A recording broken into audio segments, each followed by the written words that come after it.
هي ليه الناس بتخاف تسمع بعض في النقاشات، وليه في مواضيع معينة بيتجنبوا أصلا يتكلموا فيها؟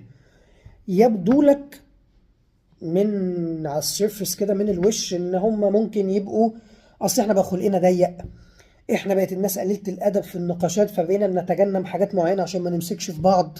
بقى كل واحد فاكر ان هو فزلوك وفاهم كل حاجة.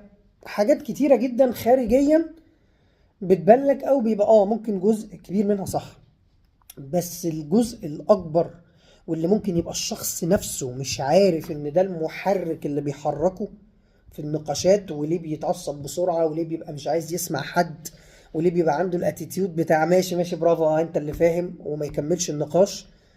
بيبقى الخوف ان انت تلعب له في ثوابت هو قاعد حياته كلها مقتنع بيها، ومقتنع بيها عن طريق مين؟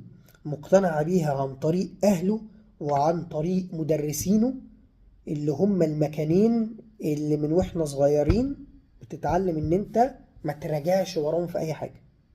اي حاجه مامتك وباباك هيقولها لك صح ما تراجعش وراهم، اي حاجه هتتقال في المدرسه صح ما تراجعش وراهم.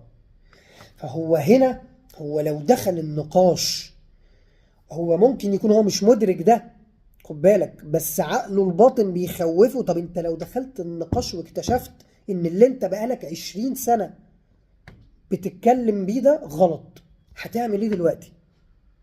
لان الموضوع مش ببساطه ان تمام هو غلط فانا عرفت الصح بتاعه ايه، لا.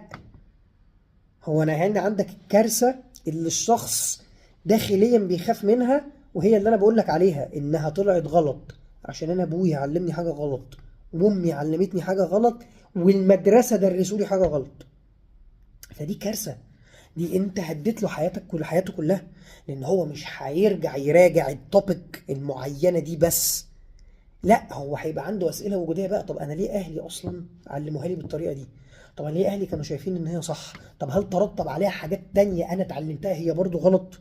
طب المدرسه اللي انا كنت فيها دي ازاي يعلموا اطفال حاجه زي دي؟ ازاي يقنعوني بحاجه زي دي وهي غلط؟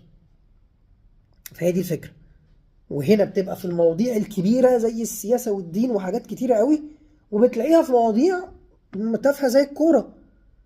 هو برضو لو انا بشجع نادي معين وانت واجهتني بحقيقة النادي ده عكس ما انا كنت فاهم، طب ده انا قعدت كتير بقى ابويا بيكلمني في الموضوع ده، قعدت كتير وانا عيل بعيط وبدعي ان بصوا بيحصل فيا ايه. فانت اما تيجي تحط لي حقائق تانية يا نهار اسود، طب انا دلوقتي المفروض اعمل ايه؟ اغير النادي ان انا بشجعه وكده ابويا مدلس وكده اللي كان بيتقال لي في كارثة. فهو بيبقى الموضوع خوف.